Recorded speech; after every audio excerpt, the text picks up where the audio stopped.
Honestly not sure if I'm posting this in the correct thread or not. I'm rather new to Reddit. This happened some time ago now, but after sharing this story with a friend, he told me of this site and begged me to post it. I won't be getting too specific in case there is some unforeseen blowback, but here it is. Bit of backstory. My wife inherited a house and land and begged me to move there. It was somewhere I knew wouldn't have anything in either of my fields for employment, physical security specialist and force-on-force analytics and planning, but she got a job offer in her field, wildlife management, at a salary that matched what we were currently making combined, along with an employment contract, rare in the US, control of her own team and insanely good benefits. Since we have no children and I am the adaptable type and I could see this meant a lot to her, I agreed. We put our house up for sale and we moved there sight unseen. While I am used to and even fond of it now, this place was the land that time forgot, literally horse and buggy country, and it quickly became clear that for a while, she would have to be sole income while I brought our new property into the modern era. The house literally had no plumbing. There was an outhouse and a manual well pump outside.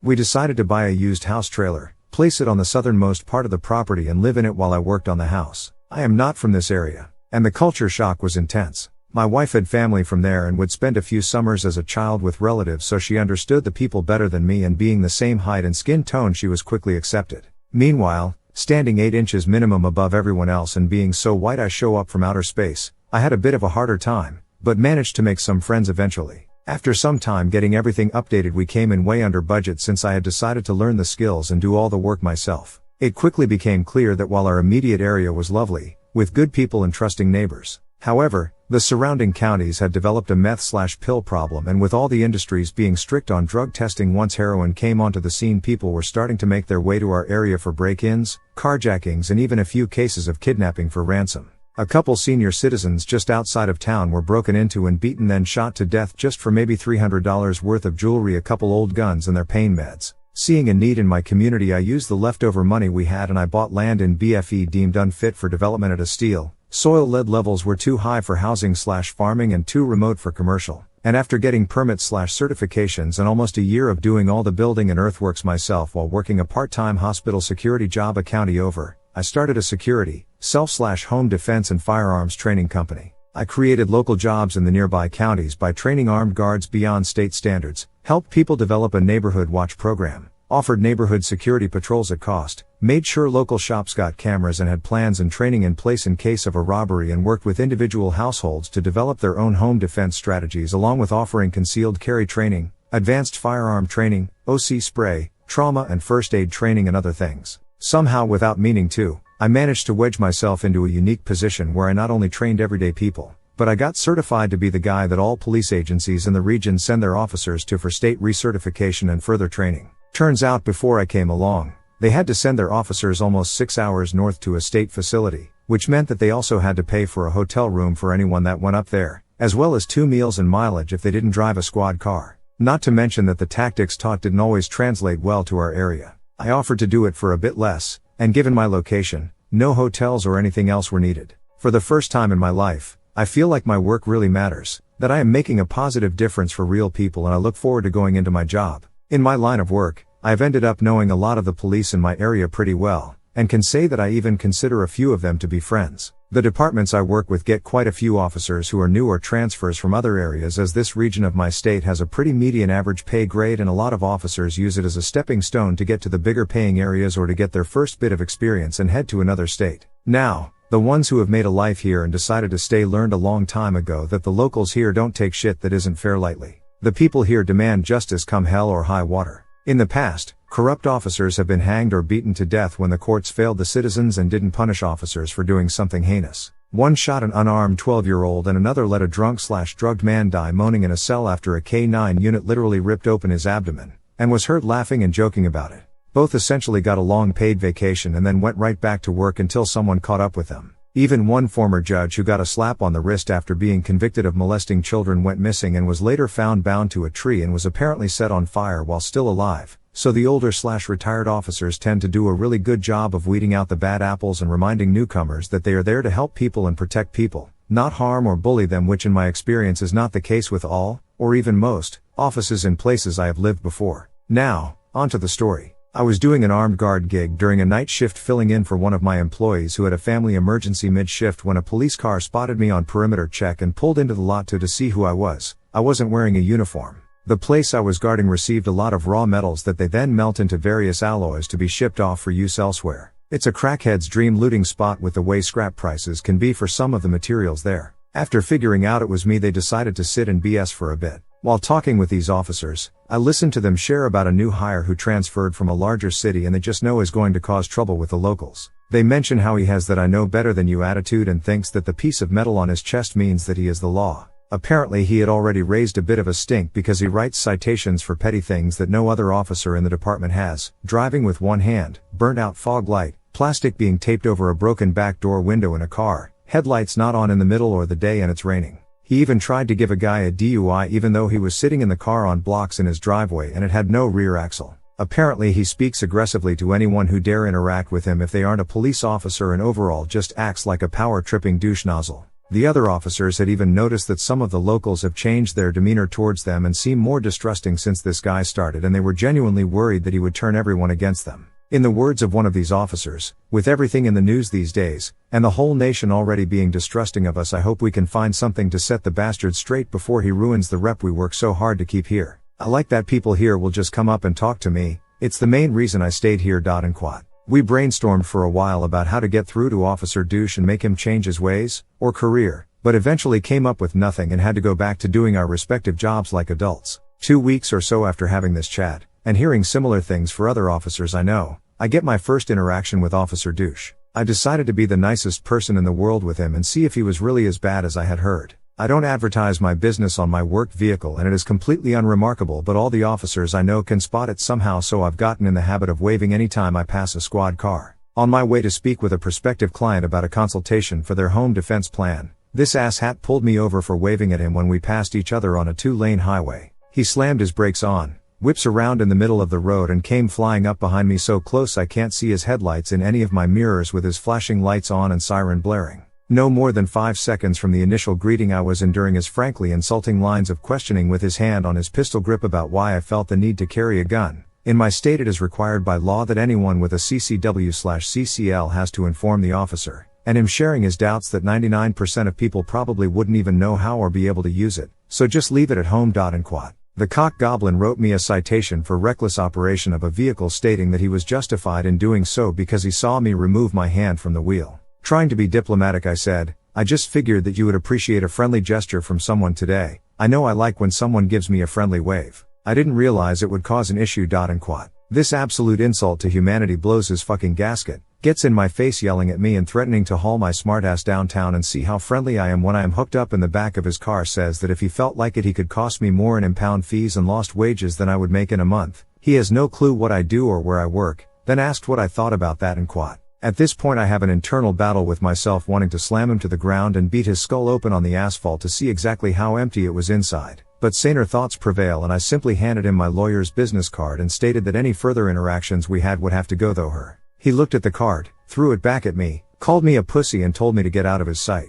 Once I got moving in my car I realized exactly how angry he had made me. I have spent years learning to keep my emotions to a minimum since it could cost someone dearly in my line of work, and this cunt was able to boil my blood in just a few minutes. He wasn't a big guy even for the area, and he didn't carry himself like someone who was confident of their skills. Being that aggressive and having his hand on his pistol grip for most of our interaction spoke volumes as to what kind of person this jizz stain was. What would happen if he pulled over someone who didn't have my level of control and acted like that or worse? I decided that the officers I had talked to were defiantly not exaggerating, and this dick cheese was going to end up getting himself or someone else killed or hurt, and something needed to be done about it. First I went to court and showed my dashcam video, which got my citation dismissed. I took the rest of the audio and video to the sheriff of the county he works for and showed it to him. Then we had a long conversation. He agreed with my assessment of this guy, but said that he couldn't really do much but reprimand him for it, and admitted that he would love to just toss him out on his ass. However, he knew that the union would fight to prevent that, and at best he would only be gone a few days to get some training that would most likely go entirely ignored.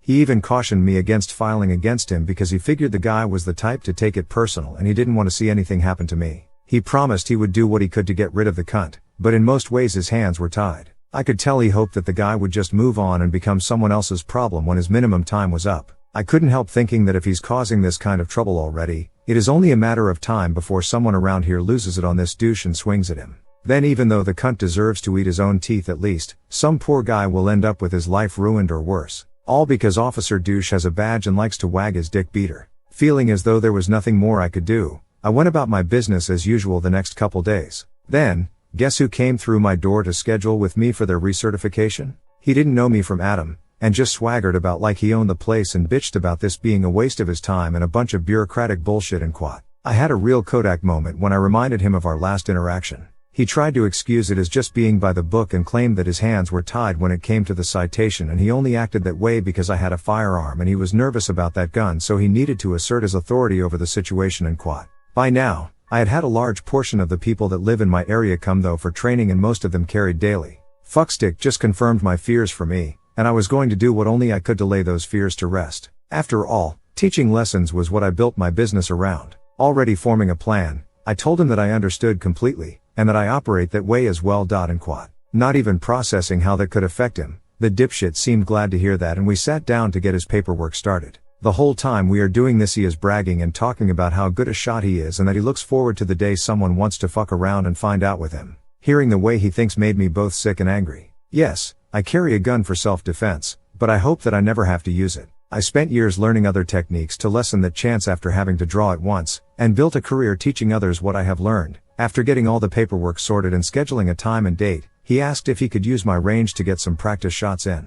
I even waived my range fee just to see this posh shoot. After going over the range rules, I ran him out at target at 10 yards and signaled the lane hot. He fired all 17 rounds out of his mag at a rapid pace and only managed to hit 5 on the target, only one of which was center mass. He repeated this 4 more times at varying distances, and his best score ended up being at 5 yards out with only 10 shots on target, of which 4 were center mass. I suggested he slow up his cadence a bit and asked if he wanted my advice. He told me he's forgot more than I ever knew and to shut my mouth, so I did. Then he proceeded to run it out to 10 yards and shoot one at a time at a slow pace I usually only see from first-timers, and didn't get a single hit center mass. After seeing the 13-year-old girl a few lanes down from him load up and absolutely drill headshots at 15 yards with my rangemaster instructing her, she ended up winning quite a few high-level competitions later in life. He made some excuse about needing his sights adjusted, then packed up and the brainless cunt nugget left thinking we were all buddy-buddy a few minuets later. The state certifications are a bit simple. So when I started doing this I met with local union lawyers, training officers and some reps for our area, and we came up with a standard that surpasses the minimum state requirements, which they in turn use to negotiate better benefits, so everyone wins.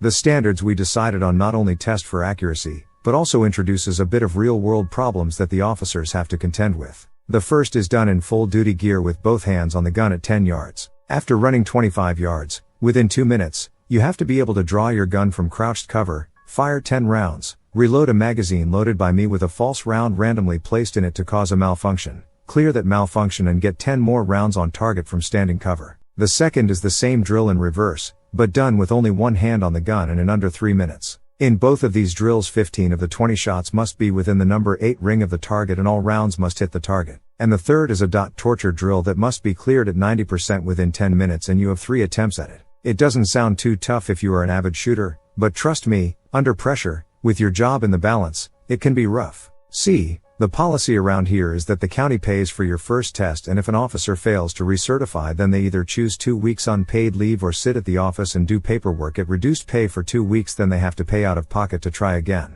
Of course, it is encouraged that they come to me for help, but being that I am not a charity some choose to practice on their own, which is fine. If they fail a second time, the sheriff can cut them loose without any issues from the union, and the officer has to wait 1 year to even be considered for rehire or relocate to a different area that doesn't have these standards, or the sheriff orders them to come to my training, and I work with them until we know they will pass. After that second failure, the officer's job lies entirely in the hands of their boss. Being that these tests are a bit tasking for most shooters, and even though I log way more range time than any officer I know, helps when you own the range, and can still occasionally fail the dot torture drill, I will show mercy for most of them if they seem like a decent person who is just out of practice or nervous, and not be an ass when it comes to scoring if they are close to a failing score. Counting line breaks as hits when I don't have to, forgetting to hit the stopwatch button if their cadence is just a second or two slow. I decided the moment he signed the papers that there would be no such mercy for this douche nozzle. I fully expected for him to burn though ammo practicing at home after his last performance, and while I doubted anything was actually wrong with his sights, I wasn't willing to risk being wrong there when I had such a golden opportunity to do some true community service. I even bought a new set of digital calipers, deciding that if he was so much as 1/10 of an inch off on any shot placements at the line, I would mark them as a miss and prove I was just going by the book and quat. My mind was made up that since I couldn't get this guy off the force completely, I would go by the book and at least get him off of any that were close to the people around me, and he would have to perform like an absolute pro to avoid it. The day finally comes where he is to test, and he shows up wearing shorts and a tap-out t-shirt with only his gun and duty belt emptied of everything else. No vest, no range bag, no radio, no eye or ear protection, no cuffs, OC spray or taser. Not a damn thing that he knew he was supposed to have. After pointing these issues out, he huffs and says, "I brought everything that is important. Let's just get this shit over with." And quat. Mind you, I could have failed him right then and there for non-compliance. I had a copy of his signature on the paperwork stating he owned all required gear and would bring it with him for the test, and that he would be dressed to listed standards on testing day. But that just wouldn't have been satisfying enough for me. I wanted to make absolutely sure that anyone who looked into it would see that he himself was the failure. That this loudmouth bolstering piss stain wasn't fit to the standards of his peers, and his mother should have swallowed him 25 years ago and done society a favor.